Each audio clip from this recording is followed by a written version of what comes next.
Has joined us.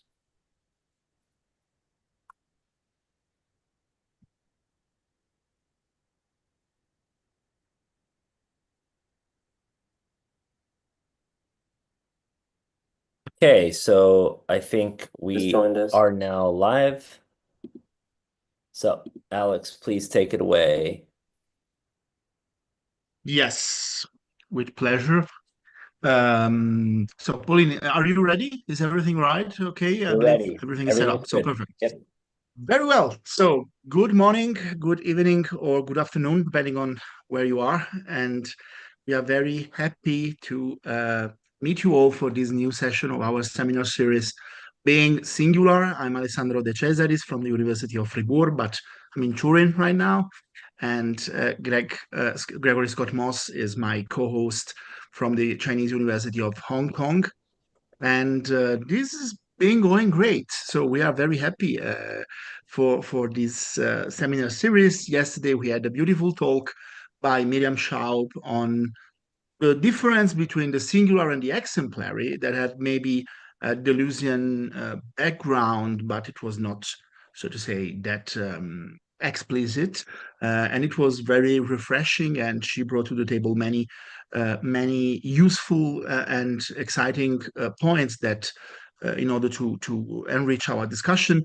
Today, we are going back to the classics, so to say, and we are going to discuss Plato's philosophy, which there has been extensive research on the notion of individual or of singular in Plato's philosophy. But today we have an expert together with us that will, so to say, guide us through the dialogue and maybe tell us something about the newest research concerning Plato's sophist. I have the great pleasure to introduce my good friend and colleague, Pauline Sabrier, who's a postdoc researcher at University of Fribourg and who's written extensively on Plato's philosophy. I would say she's a leading expert on the dialogue, and in particular, she's written many papers on this topic. But in particular, I mean, I found really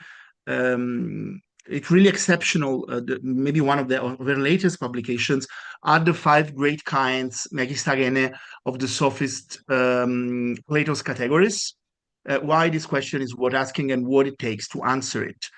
This just to say that maybe I mean the sophist and the problem of ontology, so to say, in the sophist is really a key point of Pauline's research, and that's very helpful for us because actually we are very much oriented in the direction of metaphysics and ontology, even though we are trying to include as many perspectives as possible. This session will go as usual. That means we will have Pauline's talk. If you have something very, so to say, fundamental, you have to say, I believe Pauline will be more than happy to ask questions during the talk. But if not, we will just have a discussion after the talk, which will last from 40 to 60 minutes. After that, for the discussion, just the usual guidelines. You will be able to weigh in directly on Zoom. If you are on YouTube, you are still welcome to participate in the discussion. You will just have to write your question, and Gregory or I will be more than happy to read it to our speaker for you. Great. I think I've said everything I needed. I will just introduce the title of Pauline's talk, which is Singular Being in Plato's Sophist. Pauline, thank you so much for being here, for having accepted our invitation. We are so happy to listen to your talk. You have the floor. Thank you. Thank you very much, Alessandro, for this very kind introduction and also for the invitation. So yes, this has what I'm going to present today has to do with topics I've been researching about for quite a long time now, and I'm also very glad that Roberto Granieri is in the audience today as I hope I'll have time at the end to discuss one of his latest paper on this issue, which I think is really is on the same topic and really relevant. So let me say a word about the title and what I'm going to do afterwards. Wait, yes. So actually, when I heard the title of Alessandro's series, namely "Being Singular," what immediately came to my mind was somehow the reverse title, namely "Singular Being," and in particular in Plato's Sophist. And what I mean by this, by singular being in Plato's Sophist, and what is going to be the topic of my talk, is the fact that in Plato, in the Sophist, Plato posits a single form being. And so this is the first point I'm going to talk about. This is actually not a claim as such, because I don't think anyone, this is just a textual thing. I mean, there is one single form or kind being in the Sophist. There's no thing to debate about this. For those who are not familiar with this, I'll of course explain to you where it does it, how it does this, and so on. But this is a starting point of this talk.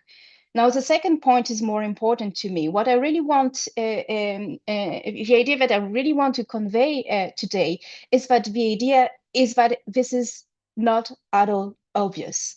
It is not at all obvious, even from a Platonist point of view, to have a single form being.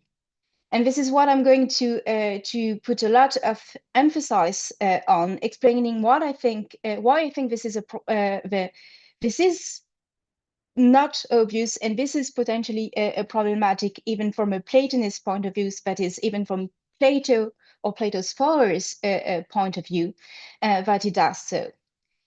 And so this is actually the most important point for me. And then a third point that I'm going to make is I'll try to argue that what prompts the positing of a single form being is the problem of how the universe, Topan, holds together within a two-kind ontology framework. Now, for the moment, you can't really make sense of that latter claim, but hopefully as I develop the previous 2 points, it will become clear to you. Now, to be fair, I think there is a fourth point that is behind all this, that I've not put here among the claims, but what will appear as I talk, is that in all this, I think if the form being in the Sophist, if it stands for something, it stands for topan, that is the all, the totality. And this is something that I'm going to develop at the very end of my talk. But let's start with the beginning, and let's start with the obvious, actually. So this is sorry, so this is what I'm going to do. Where does Plato posit a single form being? Why is this not at all obvious? Why posit a single form being? And finally, what does a form of being stand for then? So as I said, let's start with the obvious, namely because the thing that people, no one denies, because it's just in the text. So Plato's Sophist is known for being the dialogue where Plato develops what he calls the 5 megistagene, so the 5 great kinds. So he calls them gene, and he identifies 5 of them: being, change, rest, sameness, and otherness. We will talk about them in more detail in what follows, especially the first 3.1. But already, simply in this simple presentation, you see that indeed being is posited as a single form or kind. I'm not going to put any emphasis here on the distinction between form of or kind, whether Plato means something different by form of kind, by form. So an eros and so on, or a kind a genos. We will see in the very last slide I have that actually play the role, but this is not part of the talk for today.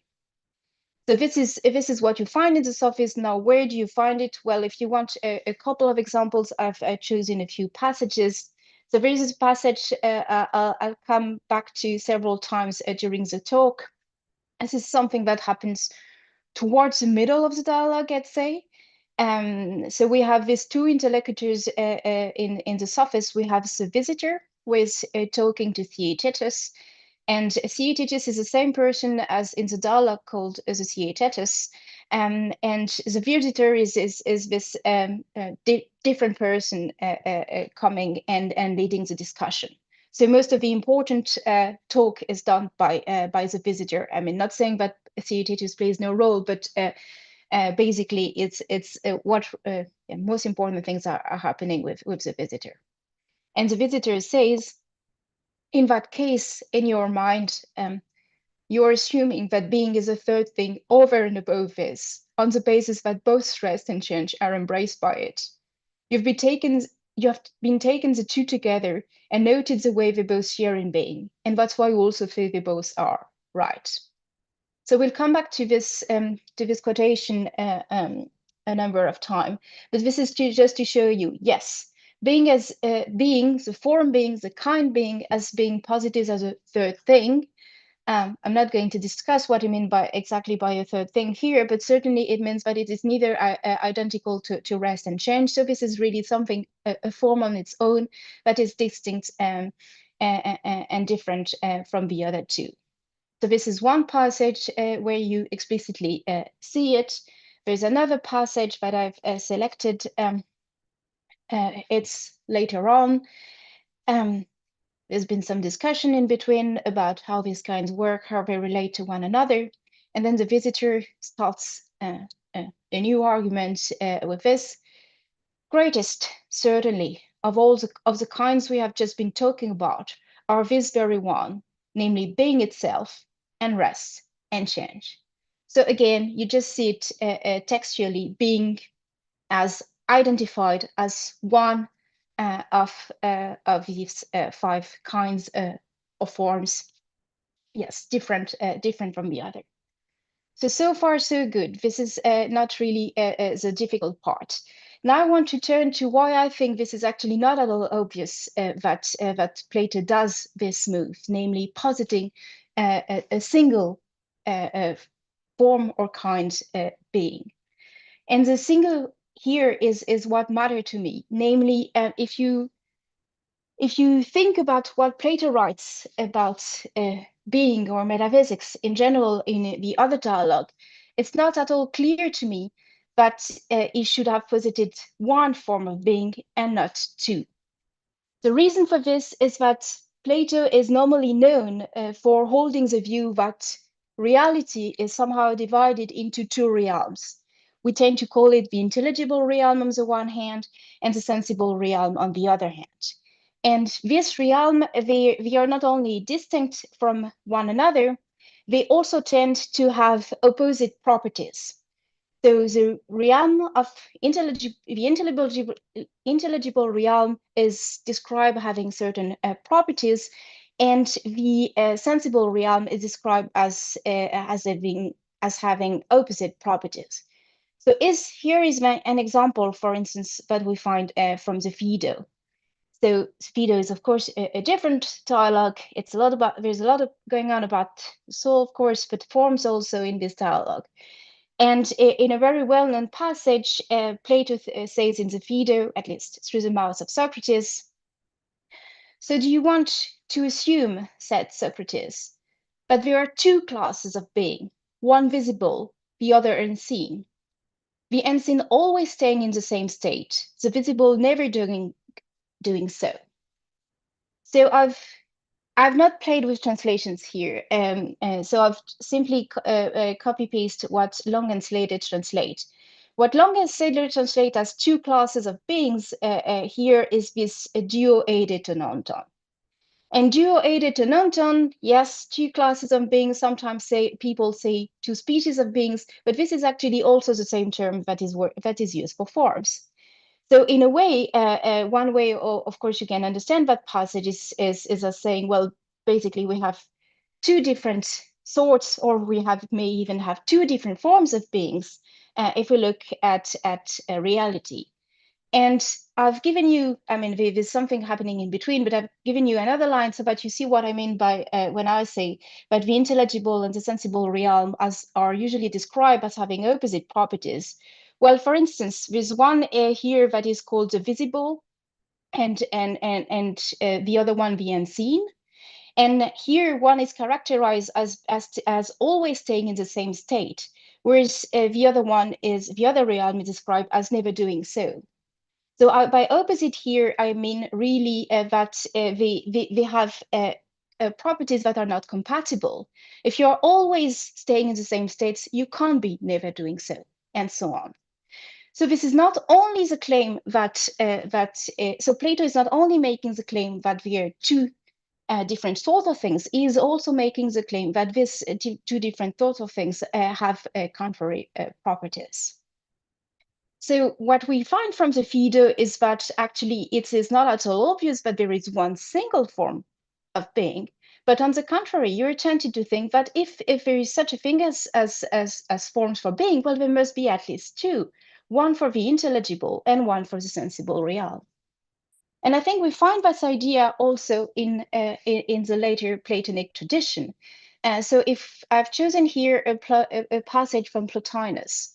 So Plotinus 6.2, it's a kind of late treatise from Plotinus, and one that is dedicated to the five great kinds of the sophists. So this is Plotinus' interpretation of what's going on with the five great kinds of the sophists. It's not an interpretation of the sophists as a whole. He mostly concentrated just those kinds, but this is what is doing there.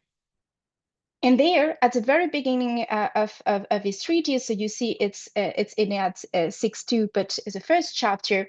So straight away, Plotinus feels the need to make clear what he means and what he is doing. And he writes, since then we are investigating being or beings, it is first necessary to distinguish between what we call being, about which the there's a number of typos, about which this investigation may now properly begin, and what other think is being, but which we say is becoming and never truly being. We should think of being and becoming as divided from one another in the way of a genus something, not in the way of a genus something, dividing into being and becoming, nor should we think that Plato did this. So I'm interested in this passage because it seems to me making a very similar point. Namely, Plotinus is telling you, well, if you think about being, all right, but if you think about being, you have to sharply distinguishing from becoming.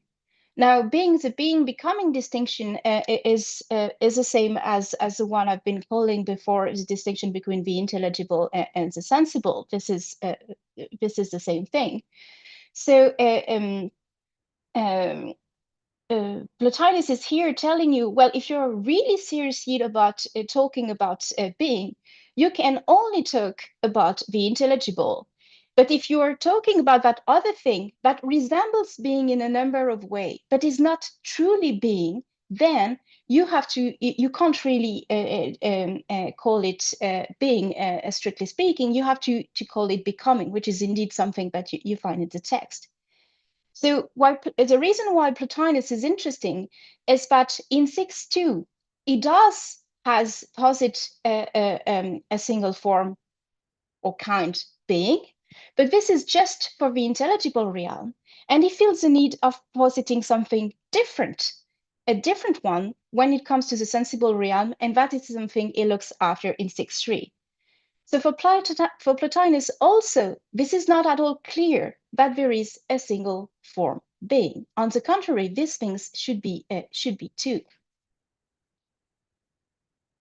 So I've tried to kind of summarize now that we have seen some text. What the problem consists in exactly?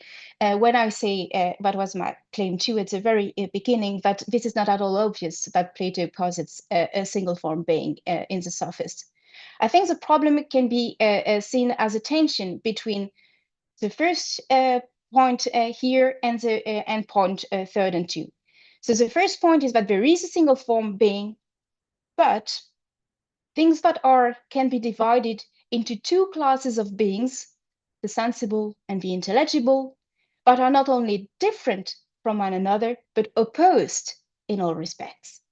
And third, but there's a priority relation between the two classes, so the sensible and the intelligible, such that the one class is primarily and truly being, and the second is only derivatively being.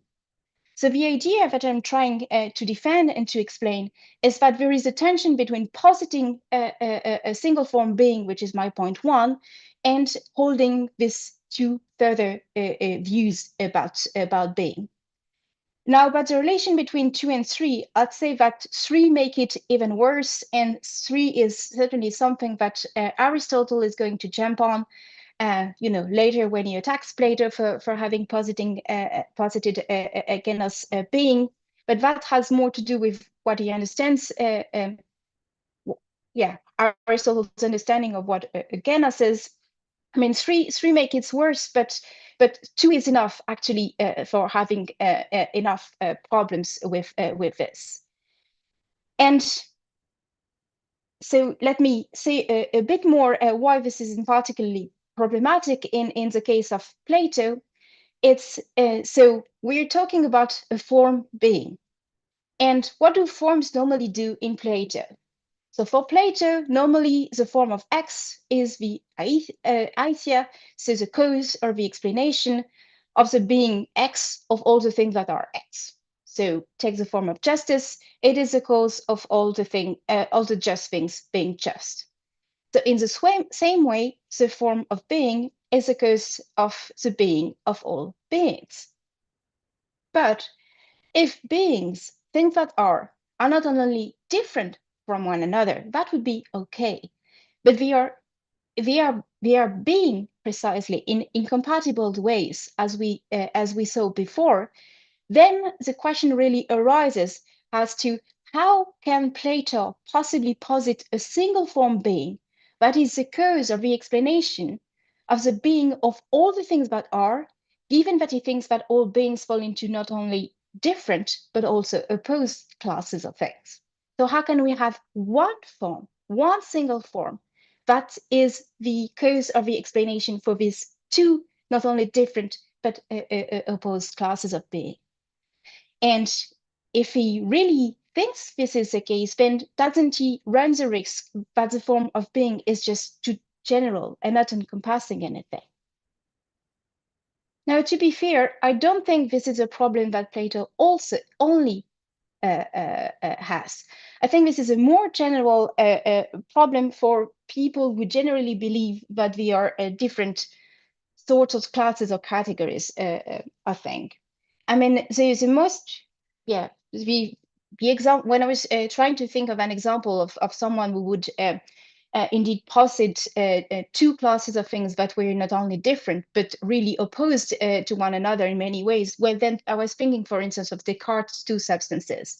So it's a bit like if you were asking Descartes, what is a single thing that the res cogitans and the res existens have in common, if anything? But more generally, you see, I think, this problem arising in category ontology. And I've brought here an example of what's happening in Jonathan Low's own four-category ontology. So Jonathan Low is not at all was not at all an ancient philosopher, although he knew ancient. Is a metaphysician, and he wrote this book, The Four-Category Ontology, in which, in a way, it does category ontology in an old-fashioned way, and by old-fashioned I mean in an Aristotelian inspired way. And what Jonathan Low writes towards the beginning of his book is this: it is a matter of debate how precisely ontological categories are hierarchically organized, although the topmost category must obviously be the most general of all, that of entity or being. Everything whatever that does or could exist may be categorized as an entity. And you see this reflect in this figure that he has. Indeed, these are different categories or classes of things. And at the top, you have a very general notion of entity or being. It could be one of the two that gets divided into universal and particular. So you go back to this kind of very general overarching class at the top. But if you look at what Jonathan Lowe himself is doing in the 4-category ontology, well, this is Jonathan Lowe owns a categorical square with the 4 kinds of things that he recognized. So Jonathan Lowe thinks there are 4 categories of beings, namely kinds, attributes, objects, and modes. And you see here, by looking at this 4 square, that you don't see a being or entity anywhere. And the reason for this is that actually, as he was saying before, being or entity, it's the most general of all, but this is also the kind of category you can't work with. It's doing no theoretical work at all. So all that Jonathan Lowe is doing in his book has to do with this ontological square and these 4 categories, but the very notion of entity or being is not going to play any role. So my worry is, and the worry that I have for Plato is that if Plato also has a kind of general overarching term being, is it not simply just so empty that you can't really do any work with it? And this is almost as pointless as positing this entity or being at the top of your tree, but actually not doing anything with it. So this is as much as my worry is concerned about this single form being. So let me now move to the third part. So this is a problem. Now, why then does Plato posit a single form being? Since as we've seen, there would be actually reason for thinking that he should have at least 2, one for the sensible and one for the intelligible real. So this is a claim that I introduced before. I'm repeating it one more time, and then I'm going to try to defend it. So the view that I'm trying to defend is that what prompts the positing of a single form of being is a problem of how the universe, or all things, to Pan, holds together within a 2-kind ontology framework. Now, what is this problem about, and how does it appear? Well, I think this is a problem that Plato is very much aware of, and a problem that does not only appear in the Sophist, but most famously in the Parmenides. So in the Parmenides, the first part of the dialogue is a series of difficulties that the theory of form is facing. And a number of these difficulties have to do with the relationship between forms that are the core, the main inhabitants, so to speak, of the intelligible realm and the intelligible and the sensible things. And a number of have this difficulty have to do with the fact that the two cannot relate. So in the Parmenides, you have the old Parmenides talking to the young Socrates, and many of the points that are made are, we are in such a situation, but forms, you have posited forms, but they are unconnected or unable to relate or to connect with the sensible things. So I've given you one example of this difficulty, which I think was a good illustration of this point. This is one of the last that comes up in the dialogue. So it reads as follows: "Tell me, will God, having knowledge itself, then be able to know things that belong to our world? Yes, why not? Because we have agreed, Socrates," Parmenides said, "that those forms do not have their power in relation to things in our world, and things in our world do not have theirs in relation to forms, but that things in each group gave their power in relation to themselves." Yes, we agreed on that. So this is a version of that difficulty, which I think is very telling. Namely, you have 2 groups of things. They have agreed that there are 2 groups of things: the sensible things and the intelligible, the forms, but they can't relate they can't relate to one another, and then they can't relate in a very problematic way. That is knowledge, and that is the main issue of many of these difficulties. But you end up having just two separate real and no connections, because they are just two different and opposed to one another. So this is what we find in the Parmenides. Now, how does the problem appear in the sophist? Well, I think one way it appears, the sophist shows that Plato is very aware of this problem also in that dialogue, is, for instance, is what he does with not being. So one thing that Plato does in the sophist is that he doesn't allow for there being anything outside of the realm of being. So he really tries to keep everything within being and criticize or rejects anything that would be outside of being.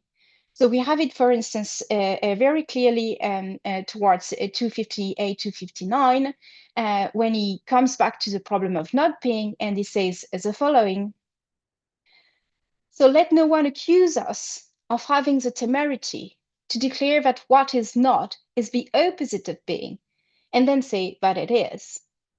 We have long since waved goodbye to talking about any opposite to being, no matter whether it is or it is not, or whether an account can be given of it, or it is completely unaccountable." The interesting point here is that we thus, Plato refuses in the sophist that there is anything outside of being. So this makes no sense. This is something he rejects, something he doesn't want to talk about. But then what does he do with as a kind of opposition between the intelligible and the sensible that we used to find before? So in my view, in the sophist, Plato sticks to the view that the intelligible and the sensible are opposites, but this opposition happens within being. So as we've just seen, anything that outside of being, no, that makes no sense.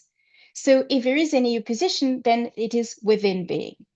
And this is, I'm coming back here to a passage I've already introduced, but I'm giving you a little bit more here.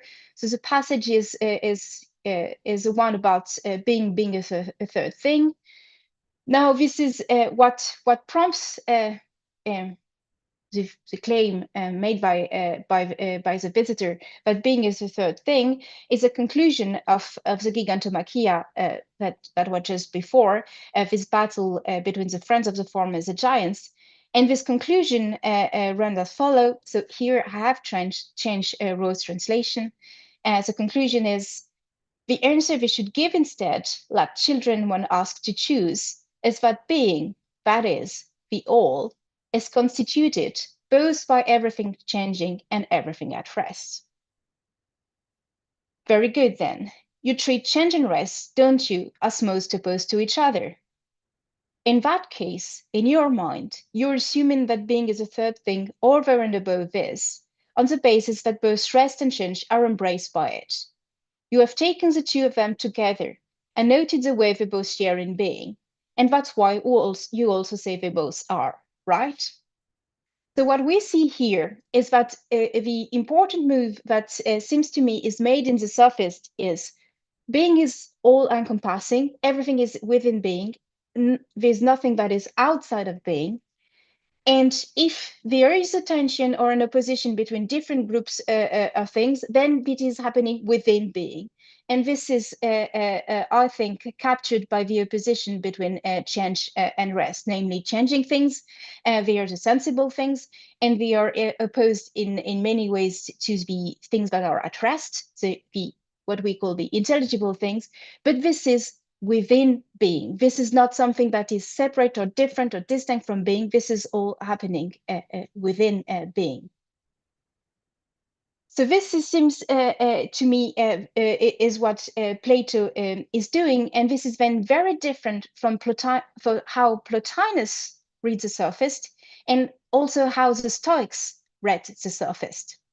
So for Plotinus, we saw it already, that the opposition between the sensible and the intelligible happens outside being, to the extent that he writes things like, we should think of being and becoming as divided from one another. So in Plotinus' mind, it's not possible that you have to count what belongs to becoming or what belongs to the sensible also as being really part of being.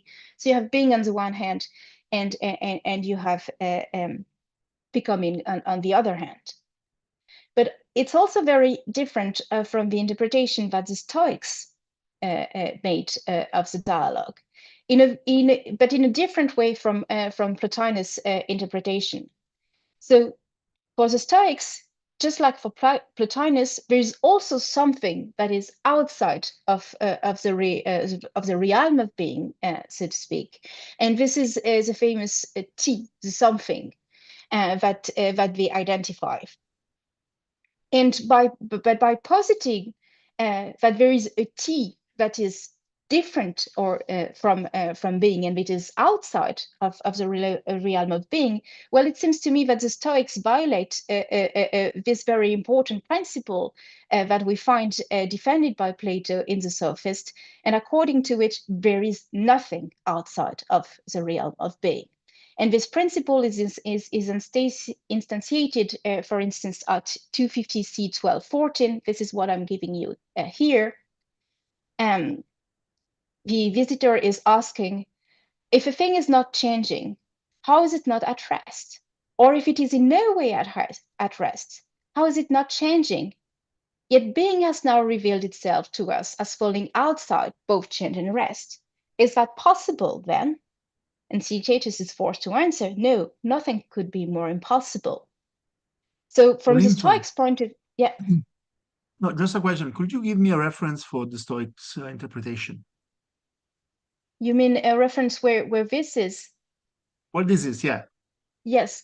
Well, we can talk about that afterwards, but it has been there is this great paper from Jacques Brunswick that describes the Stoic interpretation of the Sophist. It's an old paper. Yes, but this is where he really established those things. So what yes, what is not clear is to what passages of the Sophists exactly the Stoics refer to. I think this is a key passage, but this is not something obvious. And I think this is a key passage because precisely, if we are right, I mean, if the Stoics do what they do, namely they posit a T that is not a being, then they do violate what the kind of the principle that is explained here, namely that there is nothing that is external to that is to being and to change and rest, whereas they think there is in their own accounts. So what Plotinus and I mean, if we try to analyze this, it seems to me that what Plotinus and the Stoic have in common in their interpretation of the Sophist is that to them, being is not. Sorry, being is not. Thank you, Roberto. Being is not topan. Being is not the totality. It's something different for Plotinus and something different from the Stoics, but it's not equivalent to the totality. By contrast, in the reading I've been presenting, and this is what I call the fourth claim that was not among the three at first, being stands for topan, namely all things that are. So in the remaining of our talk, I just want to do two more things. One is to compare how this reading of being as topan, the totality, how does it square with other existing interpretations of what being is in the Sophist? And then I also want to, and together, because we'll see that the two worries are combined. I want also to come back to this issue, even if we posit being as topan, don't we posit being as something that is way too general and not at all useful? The main, the current and dominant interpretation of what being is in the sophist is the one according to which to be something. This is an interpretation that has been that started also with Charles Kahn, a seminal work on the verb to be in ancient Greek, according to which, according to Kahn, Kahn in this work then later he slightly changes his mind. There is no existential use of the verb eina in ancient Greek. So this has been discussed for many years, and the version that came out of it, if I somehow simplify as a debate, is Leslie Brown's idea that there is a single concept of being as being something, so that whenever we find being, it is to be something. Now, for Leslie Brown, it has some existential connotation, so it's not. This is one revision compared to Kant, but this is this idea: to be is to be something. And in a very recent paper published last year, if I'm correct, Roberto in Oxford Studies, Roberto Granieri argued against the reading that being is to be being in Plato and in the Sophist in particular is being something, and argued instead that to be is to exist. So the question is, how does the Topan reading fits here? So from that moment, I enter a kind of also speculative part of my talk to the extent that this is indeed quite new. So the reading about being as Topan. So there is one description of what is meant by being in existence in Roberto's paper, but I think is actually quite close to something that I'd like to say when I talk about Topan. So first of all, Topan, yes, it's just the totality of things that are. And if you want an example of textual evidence where Topan and Toan, so being and the totality, are put side by side, then I give you again this conclusion of the Gigantomachia passage, so at 249 D34.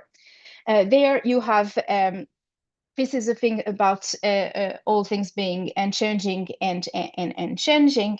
And here you have to on tekai to pan, and I do treat then to on and to pan as being the same thing, namely being that is the all or the totality is all together, namely both all that is changing and all that is changes. Now, there's one way you phrase it, Roberto, in your paper that comes, I think, very close to this. It's when on page 32, you talk about the concept of existence as a property of everything that exists. And for me, this comes very close to what I mean by Topan and what I think is normally mean by Topan. I don't think I have a special reading of Topan, except that in your paper, the emphasis is, of course, on existence. Whereas by focusing on Topan, I put the emphasis on everything, namely that is the what in my reading is really important. If we see it that way, then again, as I said, I'm going to choose the issue of the existing readings and the problem of the generality of being together, because as soon as you start saying that being is just being is Topan, it's a totality of things that are, or the totality of things that exist, then it runs a risk again that being is more or less pointless, or it's just something so general that you can't really work with. And this is normal indeed as a question. Does Plato find himself in the kind of similar situation that we found when we looked at Jonathan Lowe's own tree, where we have this general category at the top that is not going doing any real theoretical work. So in the same way, am I claiming that we just have this broad category of being at the top, this device between changing and resting things in Plato? Well, I think actually not. I think there's something different happening in Plato, and that we are not in that situation. So to come back to my C option, being as topan, and its relation to being as existence, and I'm quite happy to phrase it in the way you can find also in Roberto's paper. Okay, being is all the things, is topan, it's all the things that are, all the things that are in existence. But there is one issue that I have with putting it in that way is the distinction between topan and tapanta, or the distinctions between being and what there is. And for reasons that I don't want to develop here, because this is not the focus, but I've done it in print somewhere else, I don't think that for Plato, being is reducible to what there is. So no matter what being is, it is not just the sum of all the existing things. And this is a worry that I have with the purely existential reading of being. And with regard to A, namely to the relation to the thesis that to be is to be something, then I could simply say indeed, then this seems to me to be too general, because on the basis on what I've been arguing, well, what one should say actually is that to be is to be either a changing thing or a resting thing. It is not a something. It is one or the other. So if I come back to my 3 reading, I have that to be, I could have the suggestion that to be is to exist. I don't mind the existence part as a changing or a resting thing. And in this, I emphasize something that is quite different from also the reading you find developed in Roberto's paper, is that on this reading, then AX, no matter what it is by participating not simply in the form being, but in the combination, koinonia, with different variations of the form being and change, or the form being and rest. So in that reading, it is not being alone that makes the rule that we were discussing before, namely when we said, going back to the theory of forms, it's a form of justice that is responsible for something being just. In the case of being, then it is a bit more complicated. It is being, change, and rest all together, but all exhausts the totality of what there is, and not just being. And this is what I've called a kind of cosmological reading in a way, talking about topan. So you have the being as being something reading, you have the being as existence reading. Well, I'm tempting to call my own suggestion a cosmological reading, because it's in a way, it makes Plato a philosopher that is still very worried about question about the unity of the cosmos, how whole things do hold together. And to finish and to conclude, I'd like to quote Plotinus one more and last time to kind of express the idea. Although, as we saw, Plotinus said something. I mean, views the sophist quite differently, but I think it is helpful what he writes. So what Plotinus says in 6.2 as well about being, he says, in fact, we say that being is at once one and many, and is a kind of complex one, embracing its many as one. So the picture I'm trying to develop is indeed very much along those lines, of where, yes, singular being in the sense that there is, it's true, a single form being that is identified, but many are one in the sense that it is a singular form being, but it has internal complexity, so that it is not single or simple in that sense. So I'll stop here, and I thank you very much for your attention. Thank you so much, Pauline. I will also react but I will also clap Thank you so much. with my hand for this very, very, very beautiful talk. Thank you. I don't know what Gregory thinks, but I feel you've been touching maybe the question we've been discussing and maybe also disagreeing about for for 2 years now. So, namely, the problem of the university of being, basically, or the problem of being as one or as many. And so this was really beautiful, and I'm sure there are lots of questions. Also, thank you for all the references. Thank you for the Brunswick reference, and thanks also to Roberto Granieri, who I just found out just published a book on Plato's and Aristotle's notion of being, which I just ordered. So I'm really happy to have this new thing to read. And but I think there is an Oxford. There are articles in English that also our English speaker, our English speaking fellows can read. And so, as usual, if you the discussion is open. If you have a question, I see Edward Hopper already has one. Please use the raise hand tool, or just raise your hand in the video if it's easier for you. But I waste no more time, and I'd say first Edward and then Roberto. So please, Edward, you have the floor.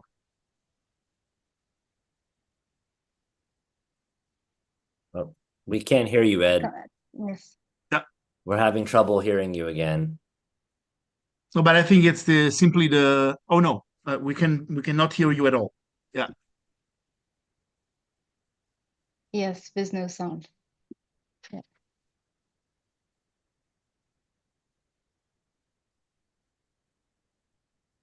Yeah, we were having this problem yesterday as well. I hope we can get that fixed soon for Ed. It's unfortunate. Maybe, Edward, if it's okay for you, maybe we can cycle through your question, and maybe we can give you the time to try and fix it. And for now, we will just have Roberto and then William. So please, Roberto, go on. Do you hear me? Yes. Okay. Thank you. So thanks a lot. I mean, we've been discussing these things for a long time now, but so I have many questions, but I'll confine myself to two.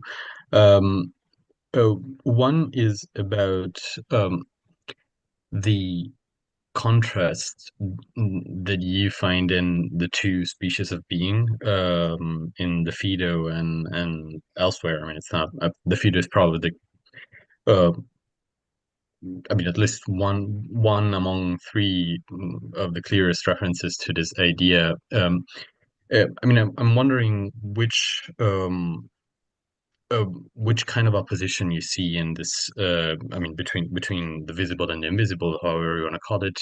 And I'm worried about this, especially in due to the reference to Descartes, because if we think about the two types of substances, the cogitans and extensa, in Descartes, I mean, of course, the missing piece in the case of Descartes with respect to Plato is participation, and is the causal relation between the two types of substances. I'm not even sure Plato would be ready to call the sensibles substances or substance to the same extent, at least, or in the same sense as intelligibles are.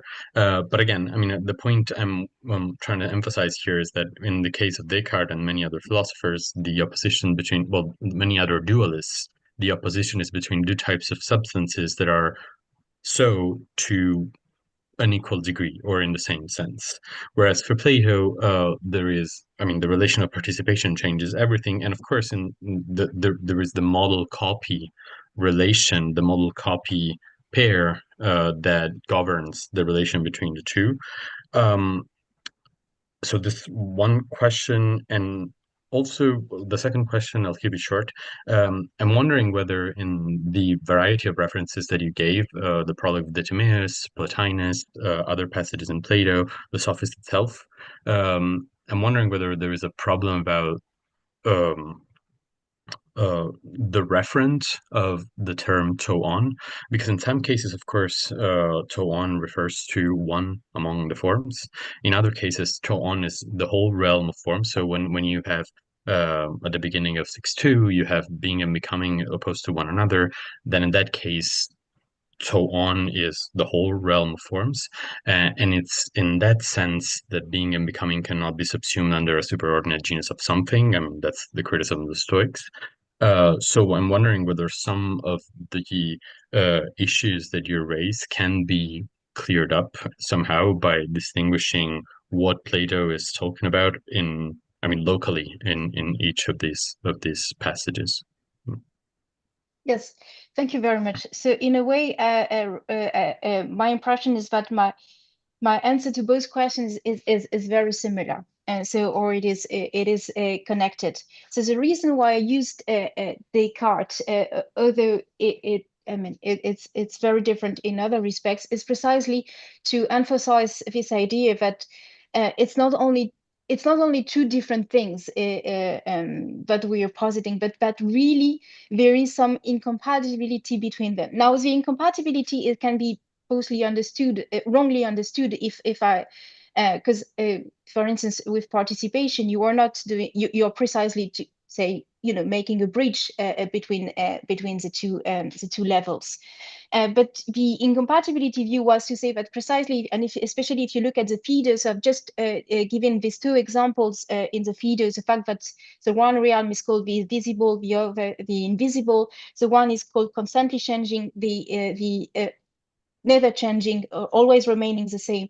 The other is find the opposite. So this is this kind of thing, but I mean by opposition, namely that the one realm is described with some attributes that are precisely the opposite or of the other realm.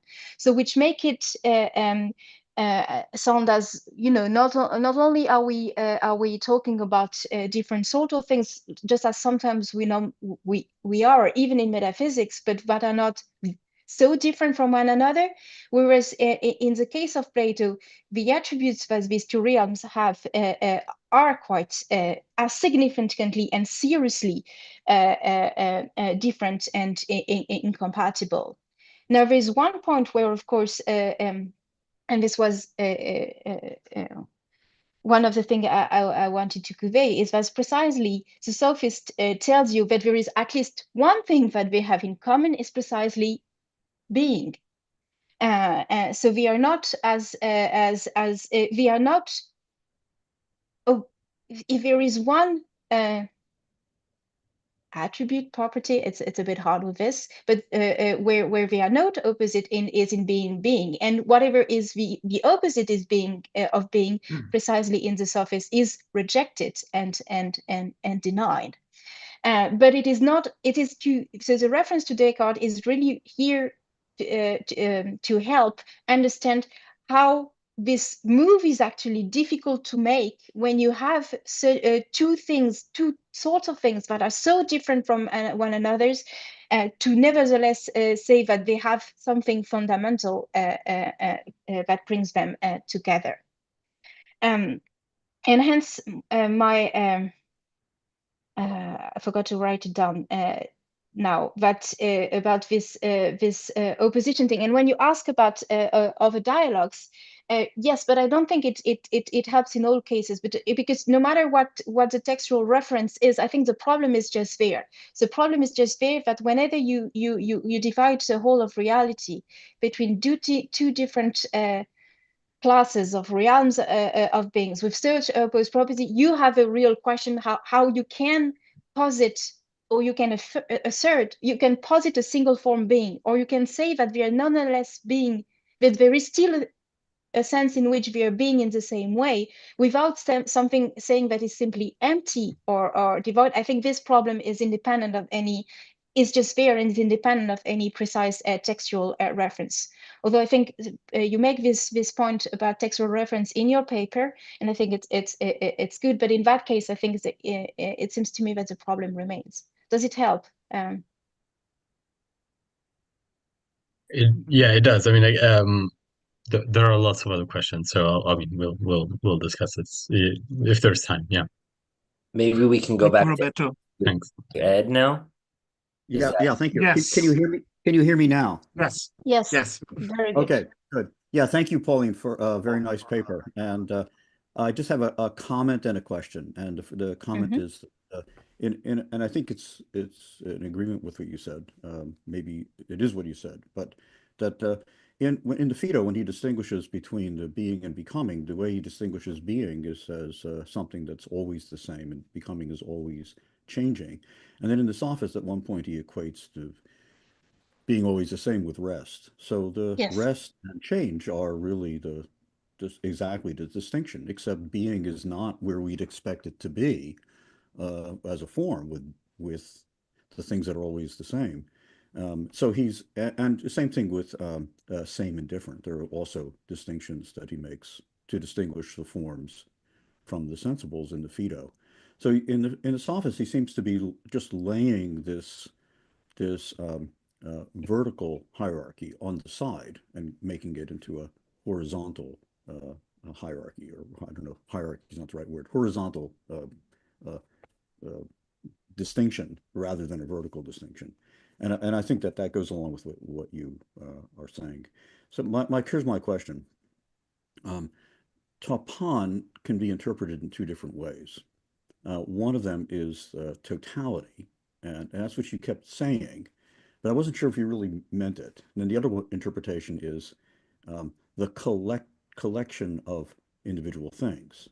So one of the peculiarities of Parmenides is that he talks about Topan, but he seems to mean not what we might expect, that all, when he says all is one, he seems to mean each thing is one. And I'm wondering which interpretation of Tapan you're actually arguing for. Very good. Thank you very much, Edward. This is really good. About the first point, the first comment, something also I forgot to say in Roberto, in response to Roberto. Of course, as I'm sure you saw it coming, when I say that the two realms are not only described as being different, but in many ways opposed to one another. Well, the translation of this in the Sophist is inanciatata that you find between change and rest. But they are not only different, they are most opposed to one another.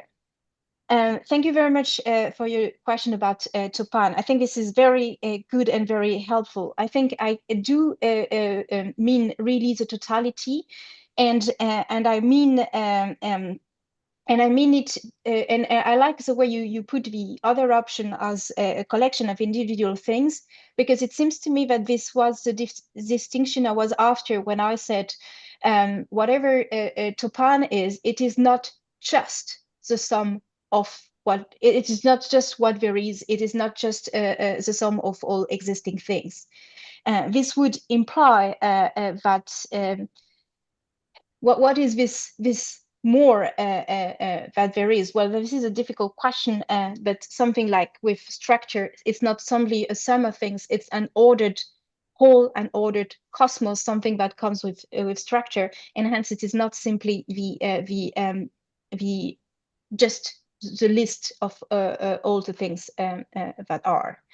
And that would push again a bit more the Plato from the side of the cosmologist in a way than what I've said earlier. Yes.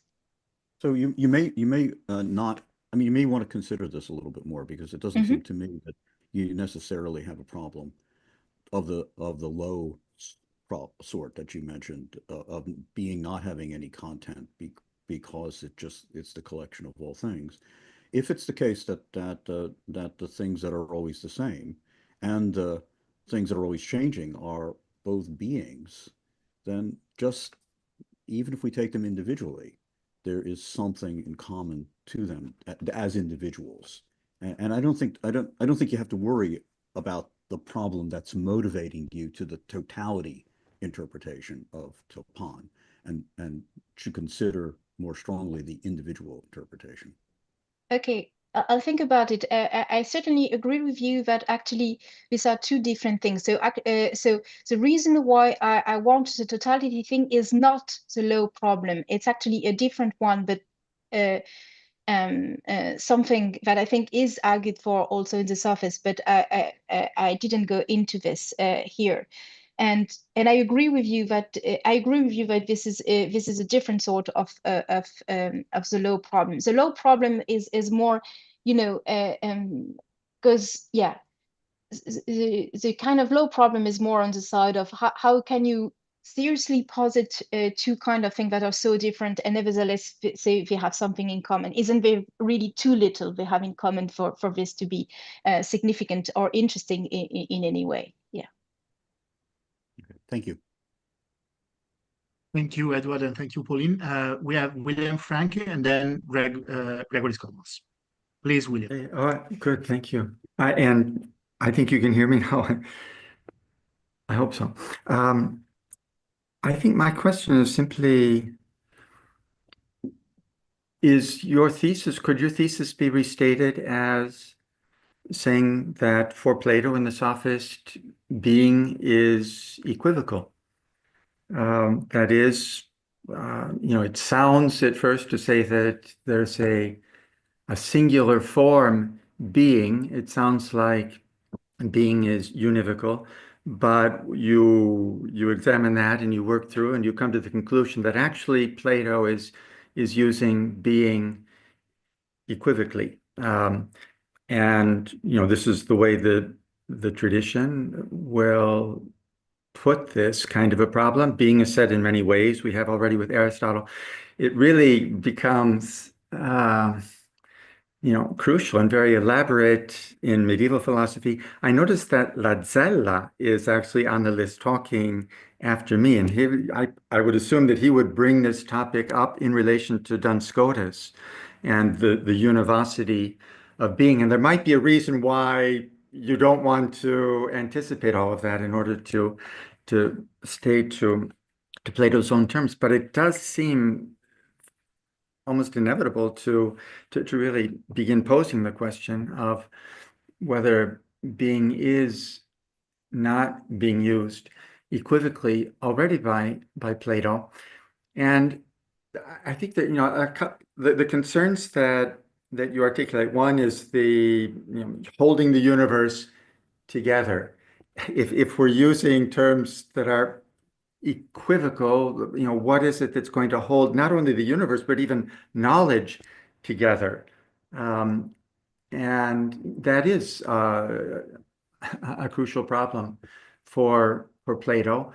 And you're asking, well, is being going to be a useful concept at all if it becomes so empty? And there, however, I would want to say, useful for what? For perhaps scientific purposes of defining things, okay, then certainly there are constraints on what kinds of concepts are useful. But that's not all that is at stake in the kind of speculative philosophy that Plato is engaging in. It's not only a matter of defining things, but of relating to the whole, topan, as comes out really as another key term, differentiated from tapanta, but topan. If we define it as a concept, it seems to me it no longer can really be topan because then there's the other, the all and the other. Any concept that is defined, it creates its own other, what it is not, and it's relating to that other realm that remains sort of as the remainder, not encompassed by the philosophical concept and the system built on it. And it would seem that that is present to Plato's mind, and I think your talk brings that out by underlining the inadequacy of simply the idea of the single form being that Plato starts with there in the Sophist. Okay, good. Yeah, thank you. So with regard to your first question, whether being is univocal or equivocal, namely whether we find in the sophist being is a polachos legomenon, the answer, I hope, is no, it's univocal.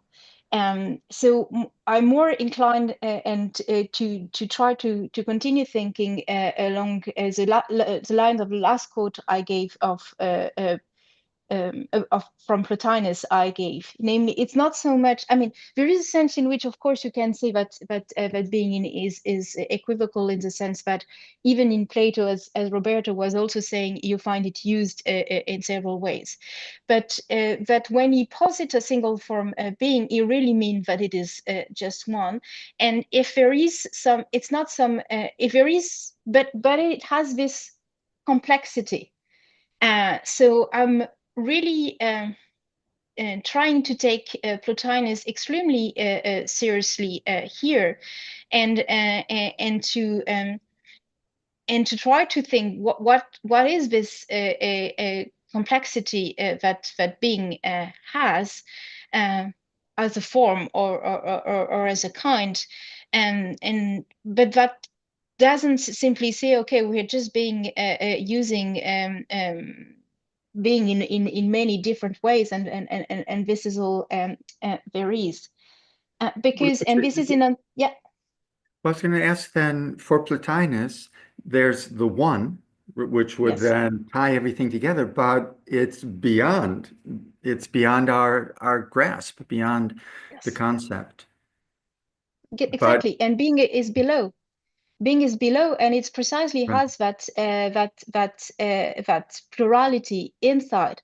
Now the point is not so, because I mean, if we go this way, then we are just explaining Plato by importing Plotinus' own division of reality, which would not be really helpful. But the really helpful thought, I think, that there is precisely, well, being is not the one. Being is not this simplicity. Being has some complexity. It is it is a one many, and I, yeah, tried, and I think it is this complexity is actually expressed by Plato in spelling out that it is a single kind that is related to opposite kinds. So this is as much as you this is the hardest thing you can do in trying to hold thing together, namely to say that there is this one thing, and that is divided somehow into two parts that are not only different but also opposites, and nevertheless keeping its unity. And I think it's linked to your second question as well, about this usefulness. What kind of usefulness I have in mind here? The kind of usefulness I have in mind here is simply the one that forms are supposed to have. I mean, the form of justice is supposed to be the cause or explanation of why all the things that are just. And I think if there is too much heterogeneity among beings, well, then this very core function of forms is in danger, because you wouldn't think that the very same thing can be the cause of opposite effects, so to speak. So then it would, I think, endanger the very idea of a form of being, if it was, if it was not enough in common. You would need two causes for because those two things are simply too different. Yeah. So that kind of usefulness. Yeah, no, that makes sense. That makes sense. But what I see happening here is the division between theology and science, which, and we have at least two Platos really that history will pick up on, going in one direction and the other. but that does really answer my question as to, why you stick to the vocabulary that you used. Good, thank you very much. Thank you. Thank you, William. I hope it's okay if I call you by first name. I'm just trying to be Please do, convivial, so to say. absolutely. So thank you, Professor Frank. And I have many questions, but I will just stick to the role of moderator. And Gregory as is the next one. So please, Greg, go on. Thank you, Alex, for allowing me to ask first. Yeah. So let me just say that I really enjoyed the paper, and yeah, very inspiring. I hope I can sleep tonight. I'm going to be thinking about because it's already 10. Yes, it's much later where you are. Yes. So somehow Plato wakes me up. So yeah, I really enjoyed the paper, and I want to ask you some questions about the complexity of being that you've been mentioning and the one-many relation. So I want to ask you a question about this. First, in relation to some other dialogues.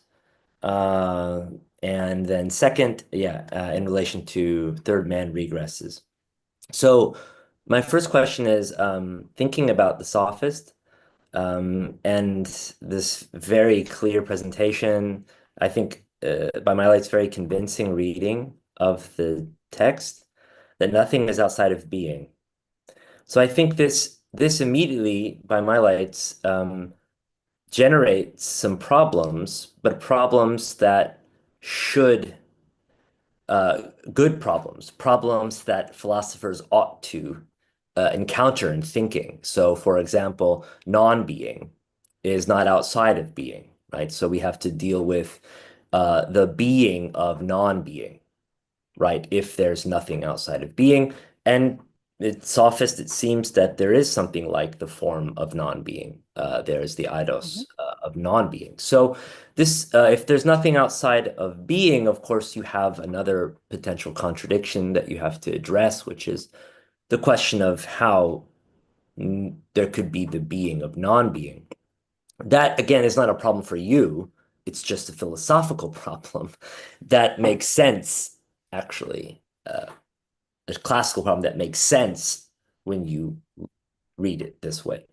And but another related question about the nothing beyond, nothing outside of being, of course, is just thinking about the Republic, this idea that the good is beyond being.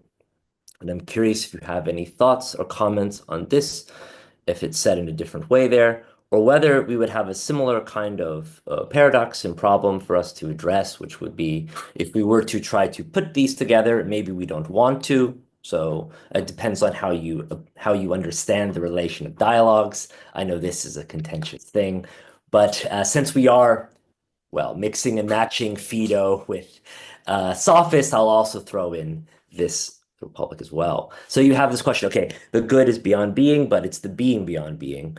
And then you would have another iteration of a similar kind of paradox, I think.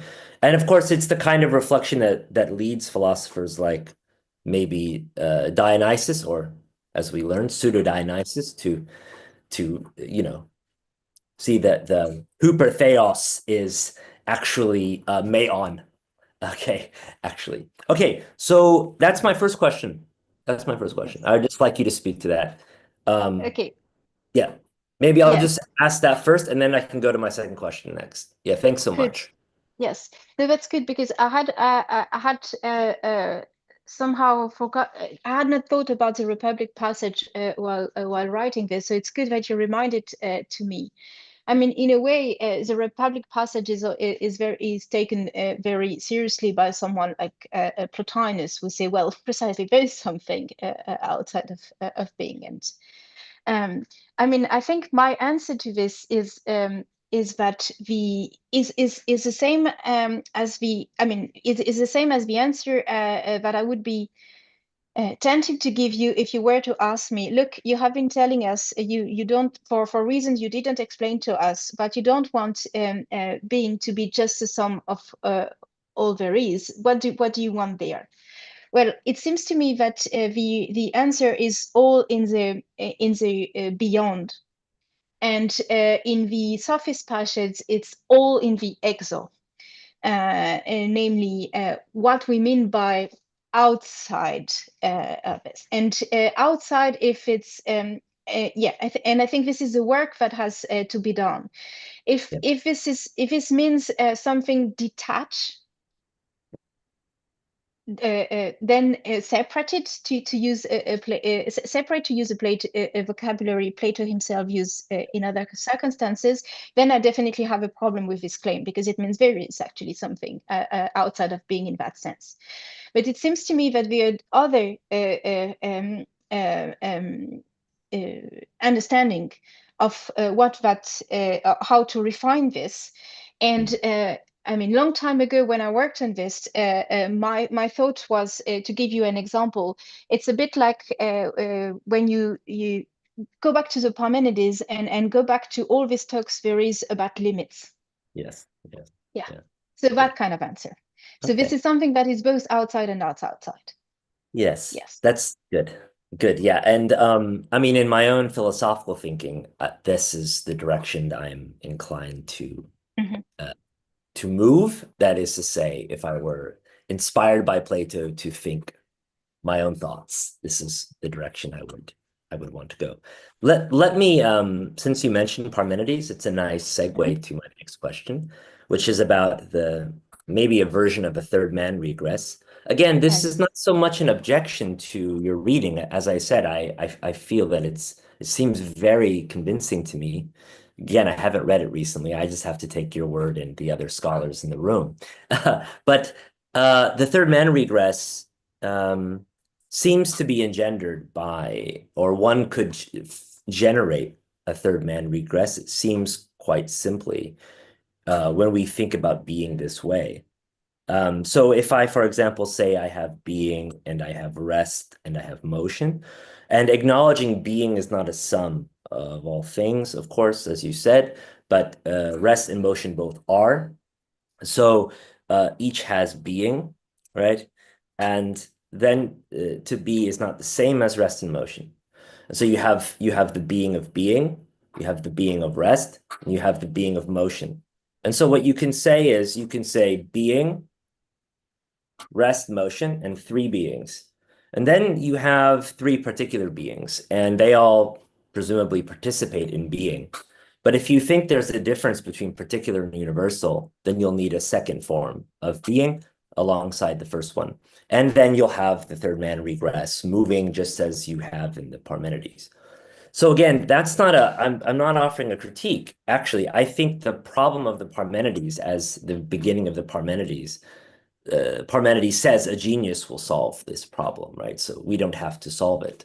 But I think it fits with Parmenides exactly because of the paradox it seems to me that it engenders, not because it solves all the problems. So that's my question. Maybe to put it another way is to ask this: how does being have being? So Yeah. this would be my questions. How does being have being? Because it can't just be an instance of rest. It can't just be an instance of motion. Then, of course, you lose the topan, you lose the whole. And then if it's outside of them, of course, then it doesn't make sense because it's either rest or motion. And so then it seems to have no being, or you have a kind of, I don't know. I mean, the third man regress infinitely proliferates being. So, and it's not clear where that infinite proliferation is existing exactly. Is that an example of motion? Is that, I don't know. So one could start to play a bit here. So that's my follow-up question. If you have any thoughts or reflections on Yes. a good problem, I think, that arises from thinking like this. So, yeah, Yes, thank you. yeah, So normally I mean, one usual way at least of blocking the regress is to say, well, when you have the form of x and the things that are x, then the form of x is not x in the same way as the things that are x are x. Namely, the things that are x by virtue of participating in the form of x, whereas the form of x has x in virtue of itself. So that's normally a common way of blocking the regress. So in the same way, you'd be you could simply say here that all other things have being by virtue of participating in the form of being, and the form of being as being by virtue of itself. Now there's the different picture that so that would be a general way of answering your question. But if I'm taking seriously what I've been saying, and I have, Yes. so then it is slightly more complicated in the case of the form being, but not in the kind of third man argument worry. I mean, one thing is that certainly change and rest have been in the same way. They have being homoios. It's the same relation here. So the question is about being itself. The what I mean, I'm really serious with this complexity thing. And hence, I also think that although the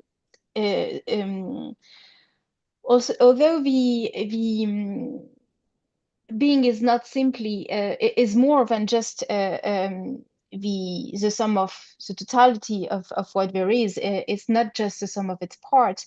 Then somehow even the being of the form of being itself is in relation with change and rest. In other words, change and rest are part of. If you try to unfold the definition of being, then you'll find change and rest in it.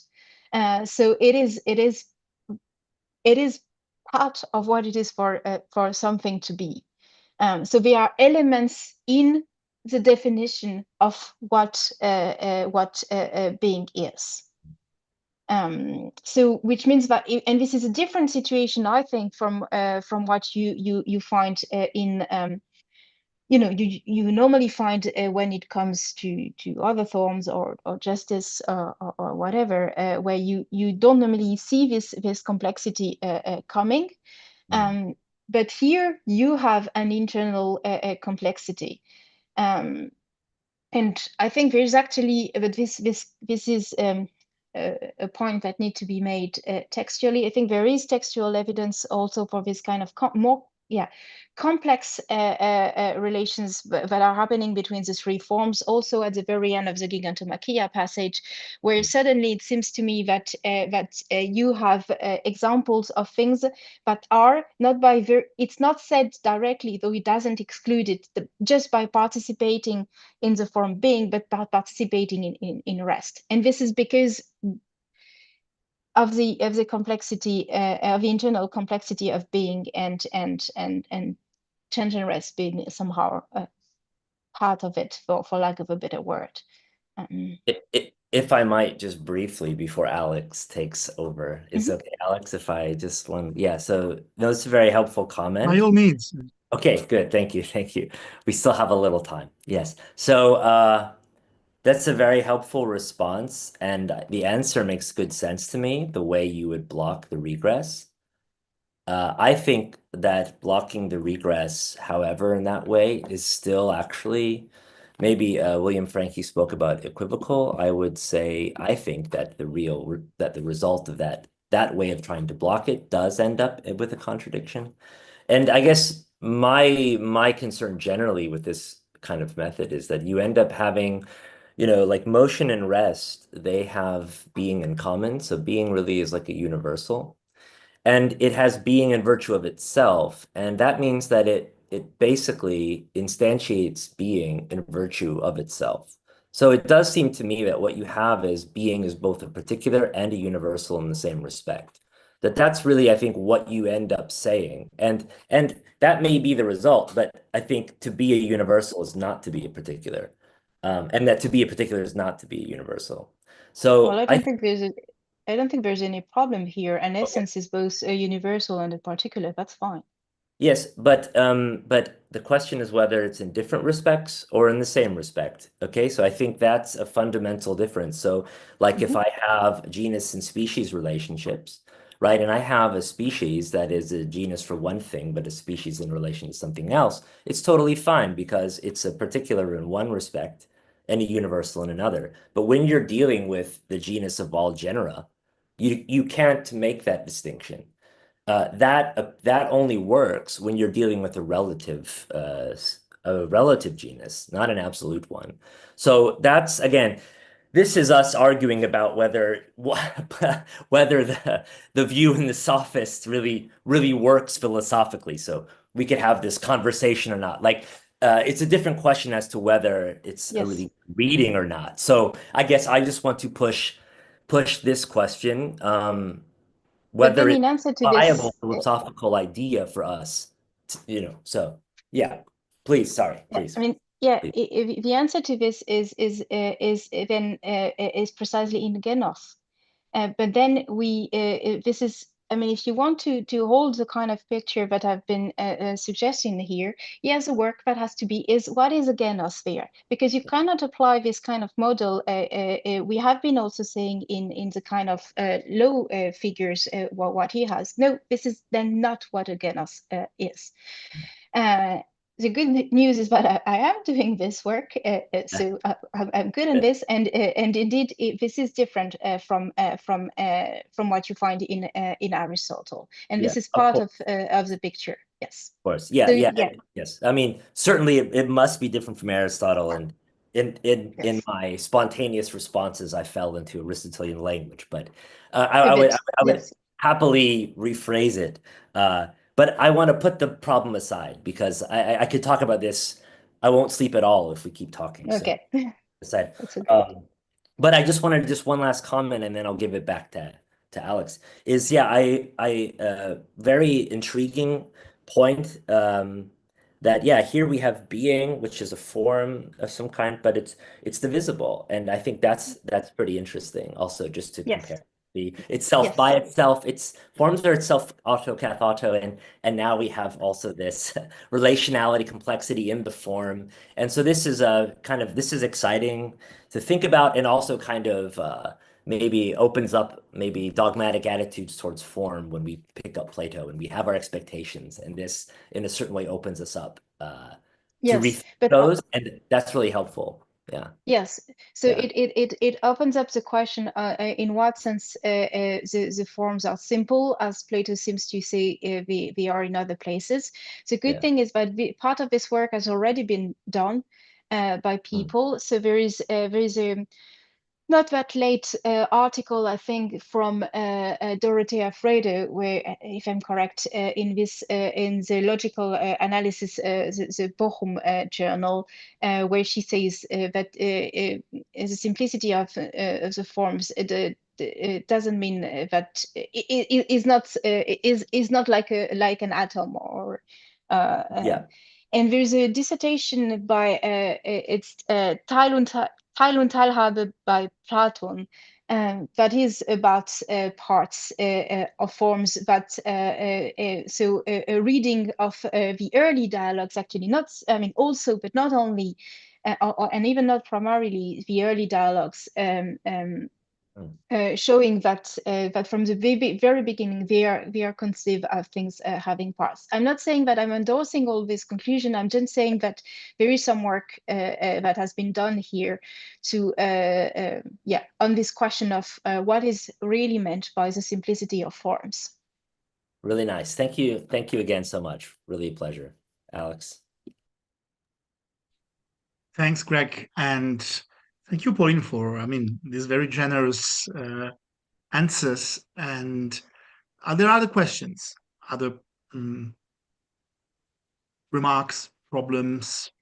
If not, I do have one actually, but it's very simple one, and I think it goes maybe in the same direction of William Franke's question. Namely, I think it is maybe interesting to try and I have the impression that both William and Gregory have been trying to push you a little bit into reframing your interpretation in the equivocal sense, so to say, and so that there's some disagreement on that.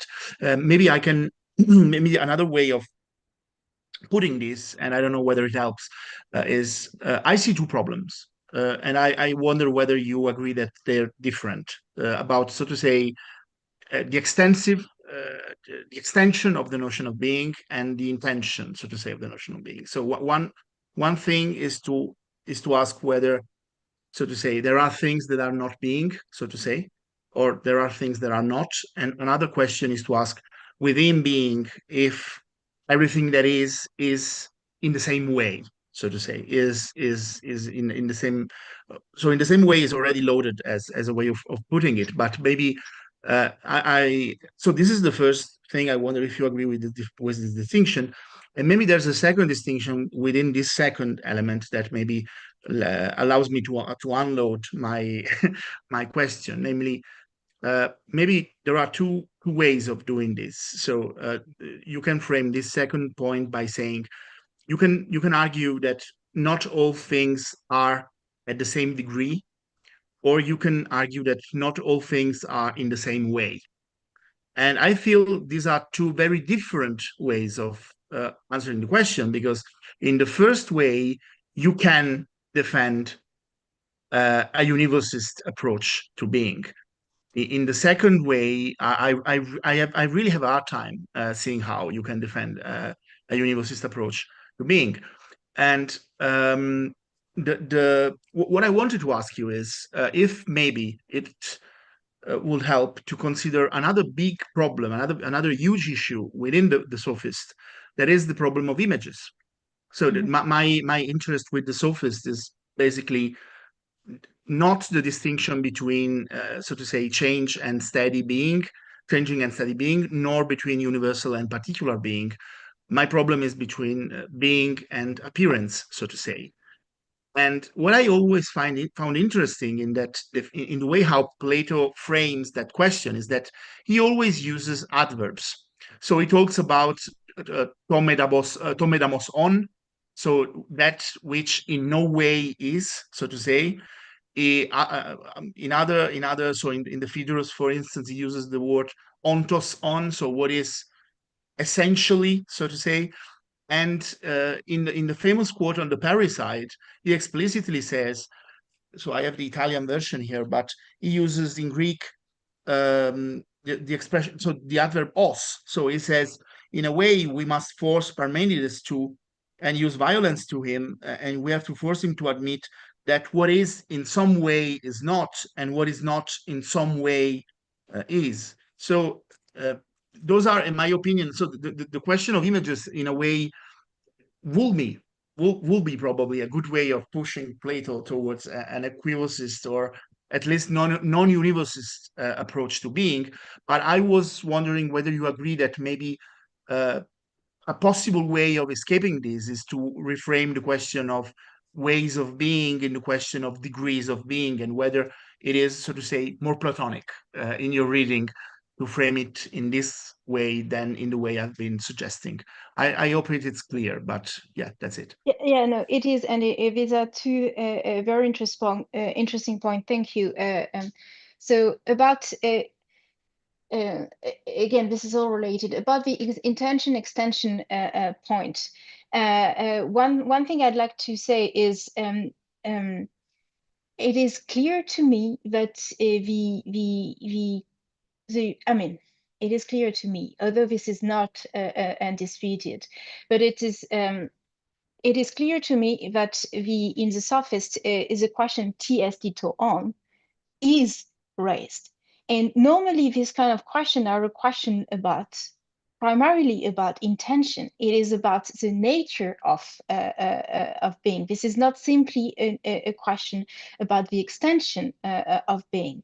So this is also why, and this is perhaps something we can talk about at some other leisure, but I was just a bit struggling with the existential reading of being on this side, namely how we can accommodate the fact that the question TST to on is raised.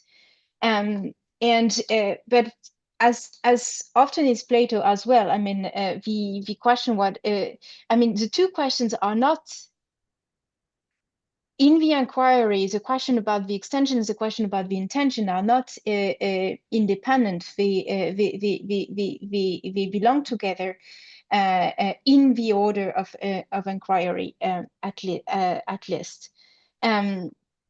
So this is why I prefer having, not knowing more about certain, not having some, not knowing more about certain aspect of the existential reading of being, then I'd be happy to know more about how we can put the intention here, because this seems to be okay or easy on the to be something reading a bit more difficult on the other side. Your suggestions about ways of being, yes, so and degrees of being. First of all, yes, one thing that can be said is that in the sophist, at least, very carefully, in the sophist, Plato, I don't think he's only addressing Platonists. I think he's addressing philosophers in general. There are textual references to it, especially textual references at the very end of the Gigantomachia passage, which means it seems to me that what you find with the five Megiddos Dagene is not a Platonic theory in the sense that it is a suggestion or a proposal that can appeal to Platonists only, but that's something that is supposed to have a much broader basis. And if this is correct, then it means that it leaves it open how kind of further claims that you have made by Plato about not only being two different kinds of things, but them being related in such a way that the one has some dependency of the other is left for later, so to speak. You don't have to buy it then. It seems to me, and that all the only point that that the Sophist is making across the board and across the Platonic border, so to speak, is that there are two kinds of things, not that they are related in the way we find forms and particular and sensibles related, namely in this hierarchical way in other places. Now, when it comes to ways of being, I like the suggestion a lot. The only reason I'm not immediately jumping and say, oh, this is a great, and I'd like this, is that I know people have been using it, and I think they have been using it in ways precisely that are different from, but I'm not so sure are entirely compatible with what I've been defending. So this is some homework I'd have to do at some point. Look more into the ways of being discussion, that is also a discussion in metaphysics, to see exactly whether this is the exact way of catching it. Because there's one way where it is not compatible is precisely in this text, just textually, the fact that change and rest participate in being in the same way, homoios. And this is very crucial. Yes. So this has to be cashed out in different terms. Yes, but I think this is really helpful and to very good point, Alessandro. Thank you. Yeah. Oh, thank you, Pauline. Really, this has been really a crucial talk in our series, and I'm so happy that you accepted to be with us. If there are no other questions, either here or on YouTube, I believe we can wrap it up. What do you say, Gregory? Yeah, let's wrap it up. Thanks so much for coming and giving us a great talk. It was a wonderful discussion as well. So thanks everybody for your great questions. Thank you very much. Thank you. From my part all. as well. Yeah. And just a reminder, next session of our seminar series will not be on April 4 because Nastasia Pugliese's talk has been rescheduled to October. So we are going to meet again on April 17, I believe, with William Franke's talk. So we look forward to William's talk. But for now, we are really grateful to Pauline and to you all for this beautiful discussion. Again, Pauline, thank you. I hope to see you soon. Alessandro. I will. Yes, absolutely. See you next week. Bye. Goodbye to all. Perfect. Thank you very much. Bye.